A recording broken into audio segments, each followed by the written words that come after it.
सोचिए एक ऐसे मॉन्स्टर के बारे में जो हेलीकॉप्टर को भी हवा में ही तोड़ दे। आज हम बात करेंगे एक ऐसे जायंट स्नेक की जिससे गोली, आग या बॉम्ब कुछ भी नहीं मार सकता। कहानी की शुरुआत होती है एक सुनसान आइलैंड से। ऊपर से देखने में ये जगह बहुत खूबसूरत लगती है, लेकिन इसके घने जंगल में एक गहरा राज छुपा है। यहाँ कुछ भारी भरकम मिलिट्री ट्रक्स और हेलीकॉप्टर्स जंगल के बीच से गुजर रहे हैं। ये कन्वॉय लिन नाम की एक लड़की और उसके 2 असिस्टेंट को एक हाईटेक फैसिलिटी की तरफ ले जा रहे हैं। जैसे ही वो ट्रक्स कच्चे रास्ते से गुजरते हैं तो एक छोटा सा सांप ट्रक के टायर के नीचे आकर कुचला जाता है। ये दिखने में एक मामूली सा हादसा लगता है, लेकिन जैसे ही ट्रक आगे बढ़ता है वो मरा हुआ सांप अचानक हिलने लगता है और वापस जिंदा हो जाता है। और इस सीन से हमें पता चलता है कि इस आइलैंड पर कुछ तो बहुत ही अजीब और अननेचुरल हो रहा है। इसके बाद ये लोग अपनी डेस्टिनेशन तक पहुंच जाते हैं, एक बहुत ही बड़ा सीक्रेट रिसर्च सेंटर। यहाँ साइंटिस्ट सांपों पर खतरनाक जेनेटिक एक्सपेरिमेंट कर रहे हैं। लैब के अंदर टेंशन साफ महसूस हो रही है। इनका असिस्टेंट डरते हुए उसे बताता है कि उनका लेटेस्ट एक्सपेरिमेंट फिर से फेल हो गया है। वो वार्निंग देता है कि हमें इसे बंद कर देना चाहिए। अगर ये इलीगल रिसर्च ऐसे ही चलती रही तो बाहर की दुनिया को शक हो जाएगा और ये पूरा प्रोजेक्ट बंद कर दिया जाएगा। उनके पास वक्त बहुत कम है, लेकिन वहाँ का हेड साइंटिस्ट डॉक्टर क्यू अपनी जिद पर है कि वो किसी भी तरह इस प्रोजेक्ट को पूरा करेगा। वो इतना ज्यादा पागल हो चुका है कि किसी भी नुकसान की परवाह नहीं कर रहा। वो कहता है कि अब रुकने का मतलब होगा करोड़ों का नुकसान, इसीलिए वो किसी भी हाल में ये रिसर्च बंद नहीं करेगा। लैब के बाहर का नजारा किसी बुरे सपने से कम नहीं है। वहाँ साइंटिस्ट बड़े बड़े बॉक्सेस से हजारों छोटे छोटे जेनेटिकली मॉडिफाइड सांपों को एक गहरे गड्ढे में डाल रहे हैं। और ये सब देखते ही रोंगटे खड़े हो जाते हैं। लिन एक ह्यूज ग्लास चैम्बर के सामने खड़ी होती है। उस चैम्बर के अंदर उनकी रिसर्च का सबसे बड़ा रिजल्ट कैद है। ये मॉन्स्टर डॉक्टर क्यू ने ही बनाया है और फिर इसी की जीन्स का इस्तेमाल करते हुए ये लोग बाकी भी सांपों को इतना ही ताकतवर बनाना चाह रहे थे।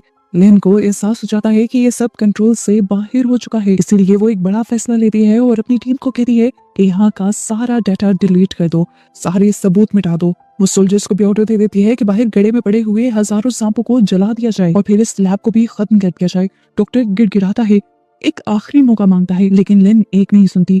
वो एक ऐसा बटन दबाती है जिससे इस लैब का सबसे जहरीला केमिकल उस सांप के अंदर इंजेक्ट हो जाता है। लेकिन हमेशा की तरह ये जहर भी उस पर कोई काम नहीं देता और वो पहले से भी ज्यादा एग्रेसिव हो जाता है, यानी गुस्से में आ जाता है।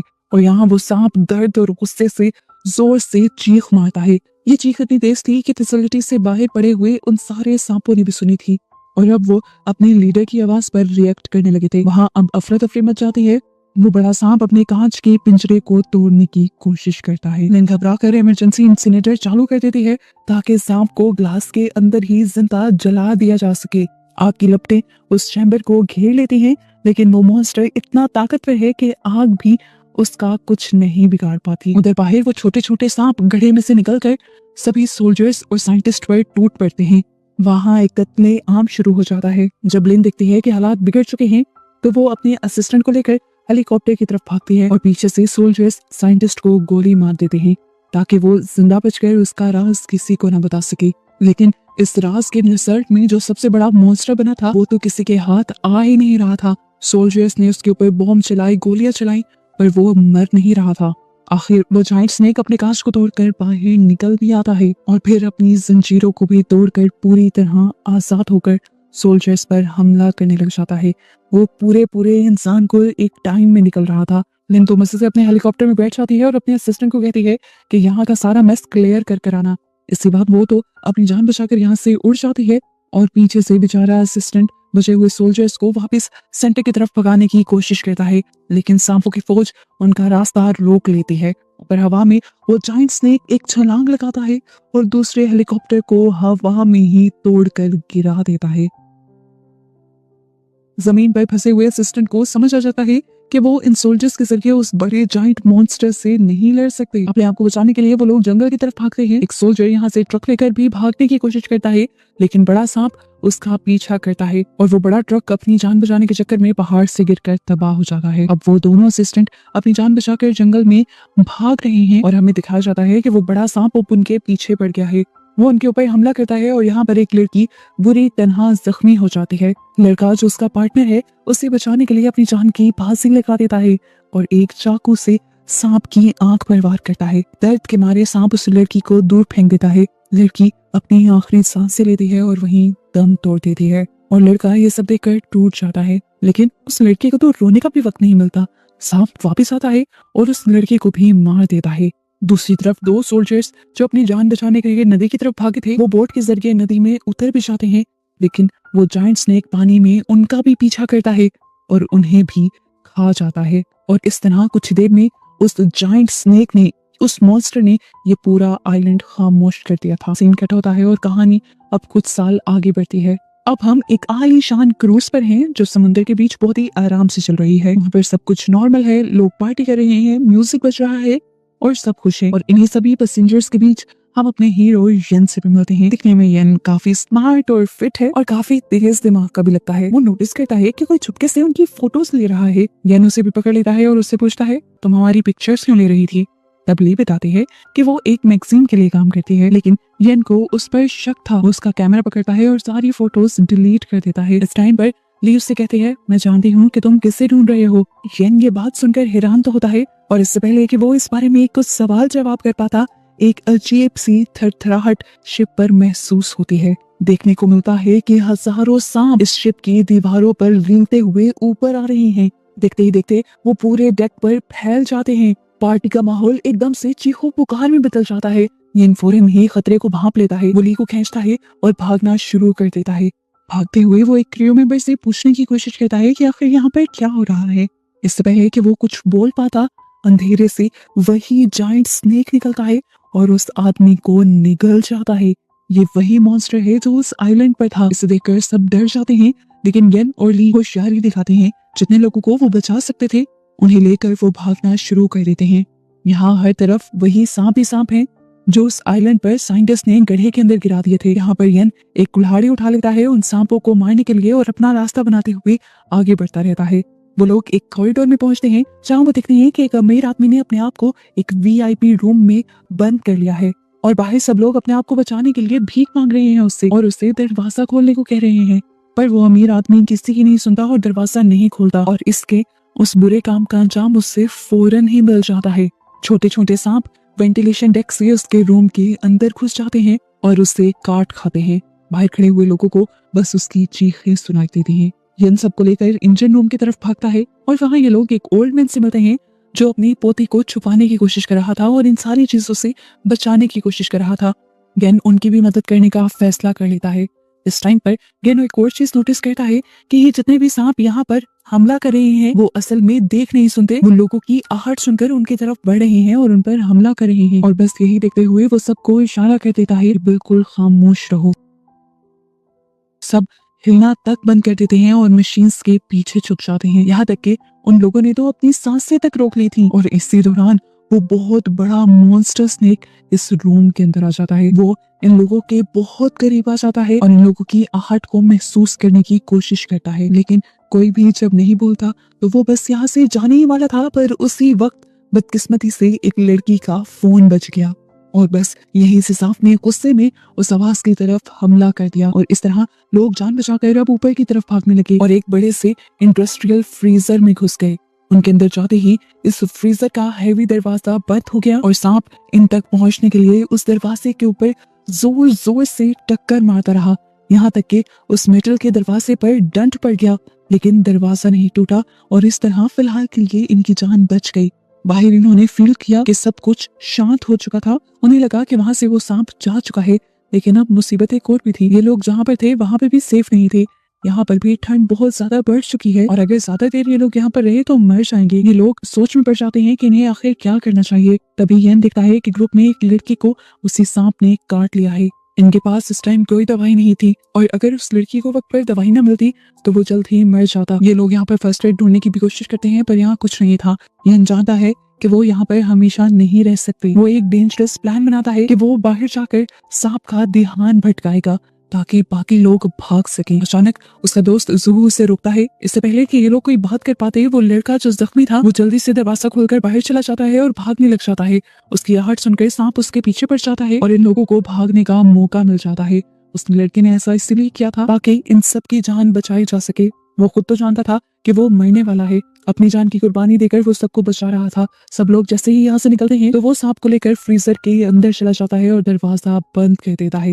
ये देखकर यन का दिल टूट जाता है और उसे बहुत गुस्सा आता है। बचे हुए लोग कैप्टन के ब्रिज की तरफ जाते हैं। ये लोग यहाँ आकर देखते हैं कि कैप्टन यहाँ पर मरे पड़े थे और शिप वहाँ पर रुकी हुई थी। शिप को तो किसी भी हाल में चलाना होगा। ली कहती है कि मुझे शिप चलाना आती है। वो जब शिप चलाने की कोशिश करते हैं तो इस शिप पर एक बहुत बड़ा धचका लगता है। बाहर से दिखाया जाता है कि असल में पानी के अंदर से वो जाइंट स्नेक निकल आया था जिसके ऊपर एक्सपेरिमेंट किए जा रहे थे। ये इतना बड़ा था कि उसने पूरी शिप को अपने कब्जे में ले लिया। शिप के ऊपर लिपट गया वो और उसने फिर अपने बड़े से मुंह के जरिए शिप के डेक पर हमला किया। देखते हुए येन और ज़ुहू बाहर जाते हैं उसे रोकने के लिए, लेकिन वो मॉन्स्टर बहुत ही बड़ा, बहुत ही खतरनाक है। उसे देखकर येन को एहसास हो जाता है कि अब ये शिप नहीं बचेगा। वो ज़ुहू से कहता है कि सबको लाइफ बोट में बिठाओ। सब उसकी बात मानते हुए ऐसा करने लग जाते हैं, जबकि येन पीछे रहकर अपनी लाइफ को खतरे में डालकर इस पूरी शिप के ऊपर केरोसिन छिड़कने लग जाता है। वो डिसाइड करता है कि वो इस शिप को चला देगा। दूसरी तरफ ली और बाकी लोग लाइफ बोट में बैठकर पानी के अंदर उतर भी जाते हैं और ये लोग यहाँ पर येन का इंतजार कर रहे होते हैं, इस उम्मीद में कि येन वहाँ पर बचा हुआ होगा और इस लाइफ बोट तक आएगा। लेकिन अचानक ही शिप के अंदर एक बहुत बड़ा धमाका होता है। आग लग जाती है और वो शिप जलने लग जाती है। एक मर्तबा के लिए तो इनकी उम्मीद टूटी, लेकिन फिर जब इन्होंने येन को पानी में से निकलते हुए देखा तो इनकी जान में जान आई। वो सच में येन ही था। आखिरी वक्त पर वो बोट में आने में कामयाब हो गया। सब उसे मिलकर बोट के अंदर खींचते हैं और वो यहाँ आते ही बेहोश हो जाता है। अगली सुबह इनकी बोट एक आइलैंड के किनारे पर पहुंच जाती है। सुबह होते ही येन को होश भी आ जाता है। बोट के सबको उठाता है और ये लोग इस आइलैंड के अंदर चले जाते हैं। लेकिन यहाँ आकर भी इनकी लाइफ आसान नहीं हुई थी। लाइफ के अंदर दोबारा एक डर और खौफ वापिस आ गया था। एक मॉन्स्टर से तो बच कर आए थे, लेकिन यहाँ पे तो कई 100 मॉन्स्टर्स थे, ऐसे जाइंट मॉन्स्टर जो इंसानों को खाते हैं। यहाँ पर एक लड़की का पाँव एक पत्थर से टकराता है और अचानक जमीन जोर जोर से हिलने लग जाती है। पता चलता है कि वो पत्थर नहीं थे, असल में बहुत ही बड़े और इंसानों को खाने वाले खौफनाक मॉन्स्टर्स थे, जो उन पत्थरों के अंदर से खौफनाक तरीके से बाहर निकल आते हैं और उनमें से एक लड़की को तो निगल भी लेते हैं और बाकी लोग इन सब के ऊपर हमला करने की कोशिश करते हैं। यानी इन्हें देखकर समझ आता है कि ये मॉन्स्टर्स अंधे हैं, लेकिन खून की खुशबू से जाग जाते हैं। जिस लड़की का असल में उस पत्थर पर यानी इस मॉन्स्टर पर पांव लगा था, वो उस टाइम जख्मी थी और उसी की खुशबू को सूंघते हुए ये सब जागे थे। उसे ये भी पता चल जाता है कि ये मॉन्स्टर सुन भी सकते हैं, इसीलिए वो सबको आहिस्ता आहिस्ता चलने को कहता है। और इसी तरह ये लोग इन मॉन्स्टर से बचकर जंगल की गहराई में चले जाते हैं और जब वहां से निकलते हैं तो पहुंचते हैं एक सप्लाई कैंप के अंदर। ये एक आर्मी कैंप लग रहा था। वहां पर बहुत सारे वेपन्स और बॉम्ब्स थे, जिन गन्स को इन्होंने अपने बचाव के लिए उठा लिया। यहाँ पर इन्हें एक वॉकी टॉकी भी मिलता है, जिससे ये लोग मदद बुलाने की कोशिश करते हैं, पर सिग्नल नहीं है। अब इन्हें ना चाहते हुए भी आगे बढ़ना पड़ता है और आगे जाने पर इनका सामना हो जाता है एक बहुत ही बड़ी स्पाइडर से। वो स्पाइडर अपना स्टंग एक आदमी के अंदर स्टैब कर देता है और एक ही बार में उसे पूरा का पूरा निगल जाता है। ये देखकर सभी लोग बहुत ही ज्यादा घबरा जाते हैं और डर जाते हैं। अपने आप को बचाने के लिए ये सब लोग वहां से भाग भी रहे थे और उस मॉन्स्टर को उनका पीछा करने से रोकने के लिए उस पर हमला भी कर रहे थे। बॉम्ब्स, गोलियां, हर तरह का तो हमला कर दिया था, पर वो मॉन्स्टर जो रुकने का नाम ही नहीं ले रहा था। आखिरकार ये लोग एक खुफिया बिल्डिंग के अंदर पहुंच जाते हैं। अपने आप को बचाने के लिए ये उस बिल्डिंग के अंदर चले गए और दिखाया गया कि ये वही रिसर्च सेंटर है जिसे मूवी के शुरुआत में दिखाया गया था। अंदर अंधेरा और धूल जमी हुई थी। दीवारों पर सांपों की तस्वीरें लगी हुई हैं और जमीन पर साइंटिस्ट की मरी गली सड़ी लाशें पड़ी है। अचानक से लैब की लाइट ऑन हो जाती है और येन हैरान हो जाता है कि आखिरकार ये लाइट किसने ऑन की। उन्हें तो अभी ये भी नहीं पता था कि यहाँ की लाइट्स ऑन करने के स्विचेस कहाँ हैं। अब उसे शक होने लगा था कि जरूर यहाँ पर कोई आदमी है जो उनके साथ ये खेल खेल रहा है। वो सबको ही शक की नजर से देखता है। फिर सब लोग यहाँ पर आराम करने का फैसला करते हैं और सो जाते हैं, लेकिन एक आदमी नहीं सोता। वो लैब में घूमने लग जाता है और हम फील करते हैं कि वो कुछ ढूंढने की कोशिश कर रहा है।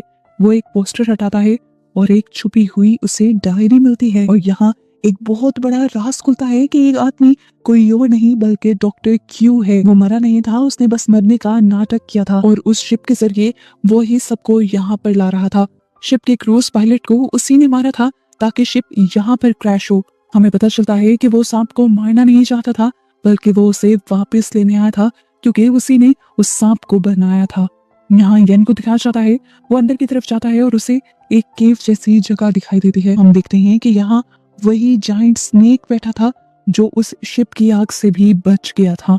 सांप जानता था कि येन ने ही उस पर वो जानलेवा हमला किया था और अपना बदला लेने के लिए वो अब येन पर भी हमला कर देता है। यहाँ पर ज़ुओ जो येन का पक्का दोस्त है वो येन को बचाने के लिए उन दोनों के दरमियान में आ जाता है ताकि येन को यहाँ से भागने का मौका मिल सके। येन बाहर की तरफ लुढ़कता है और पीछे से भारी ब्लास्ट डोर्स खुद ही बंद हो जाते हैं और ज़ुओ भी उस मॉन्स्टर के साथ अंदर बंद हो जाता है। येन रोता है, दरवाजों को पीटता है क्योंकि उसे लग रहा था कि उसका दोस्त मर गया। यहाँ पर ली येन को संभालती है और अचानक से इनकी वॉकी टॉकी भी बजने लग जाती है। असल में इन्होंने जिस रेस्क्यू टीम को कांटेक्ट किया था फाइनली उनका रिप्लाई आ गया था कल सुबह तक कि यहाँ पर उनको बचाने के लिए एक रेस्क्यू टीम पहुंच जाएगी।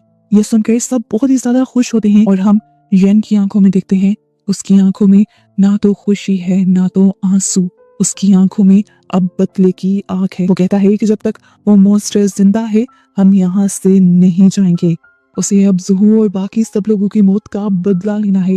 वो एक प्लान बनाता है और सबको उस प्लान के अकॉर्डिंग काम बांट देता है ताकि वो उस मॉन्स्टर को मार सके। और इस टाइम पर डॉक्टर क्यू अपना असली चेहरा दिखा देता है। प्लान को एग्जीक्यूट करने के टाइम पर येन जब उसे अकेला मिलता है तो वो येन पर चाकू से हमला कर देता है ताकि वो अपने बनाए मॉन्स्टर को बचा सके। लेकिन यहाँ येन भी एक फाइटर था, वो भी डॉक्टर क्यू से लड़ता है और उन्हें जख्मी कर देता है। यहाँ पर जख्मी हालत में भी डॉक्टर क्यू हंसने लग जाता है और बताता है कि उन सब का यहाँ तक आना उसी का प्लान था। वो ये भी बता देता है कि उस जायंट स्नेक को उसी ने बनाया है और वो उसका गॉड है। अचानक ही यहाँ के दरवाजे खुलते हैं और वो जायंट स्नेक अब उसके सामने आ जाता है। डॉक्टर क्यू को लग रहा था कि वो सांप का गॉड है, वो उससे बात कर सकेगा और उसे कंट्रोल कर लेगा। वो सांप के करीब जाता है, एक पल के लिए तो सांप भी उसके आगे रुक जाता है, लेकिन अगले ही पल वो डॉक्टर क्यू के ऊपर भी हमला करता है और एक ही बार में उन्हें निकल जाता है। जिसने उस मॉन्स्टर को बनाया था आखिरकार वो खुद भी उसी का शिकार बन गया। अब बारी थी येन की, वही उसके सामने खड़ा था। वो सांप का ध्यान अपनी तरफ खींचता है, वो उसे पहाड़ के किनारे ले जाता है जहाँ पहाड़ के नीचे खाई की तरफ पत्थर वाले मॉन्स्टर्स सोए हुए थे। वहां पहुंचते ही वो खुद तो रुक गया और उसने एक खून की बोतल नीचे फेंक दी। वो सारे मॉन्स्टर खून की खुशबू सुनते ही जाग उठे। वो बड़ा सांप भी यहाँ येन के करीब आकर उसे खाने के लिए जैसे ही लपका तो येन ने उसे नीचे की तरफ धक्का दे दिया। वो सांप उन्हीं मॉन्स्टर के पास गिरा और उन मॉन्स्टर्स ने फौरन ही सांप पर हमला करना शुरू कर दिया। वो सांप उन मॉन्स्टर्स का आखिर शिकार बन गया। ये सारे हजारों मॉन्स्टर एकदम से ही उस सांप पर टूट पड़ते हैं। सांप दर्द में तड़पता है, चीखता है, अपने आप को बचाने की कोशिश करता है, पर आखिर उन मॉन्स्टर्स के आगे हार जाता है और आखिर यहीं पर उसकी गेम खत्म हो जाती है, यानी वो मर जाता है। आखिर बुराई खत्म हो जाती है और यहाँ मूवी के पोस्ट क्रेडिट सीन में हम अगली सुबह का सूरज निकलता हुआ देखते हैं। येन, ली और बचे हुए लोग समुद्र के किनारे खड़े हैं। दूर से उन्हें एक रेस्क्यू शिप आती दिखाई देती है, जिसे देखकर इन लोगों के अंदर जान वापस आ जाती है। हालांकि ये लोग इस टाइम जख्मी हैं, थके हुए हैं, लेकिन फिर भी इनका जोश बहुत ज्यादा है क्योंकि ये जिंदा बचे हैं। और ऐसे इस खूनी आइलैंड पर इन लोगों की इन मॉन्स्टर्स से सरवाइव करने की कहानी इन लोगों को जिंदा दिखाते हुए यहाँ पर खत्म हो जाती है।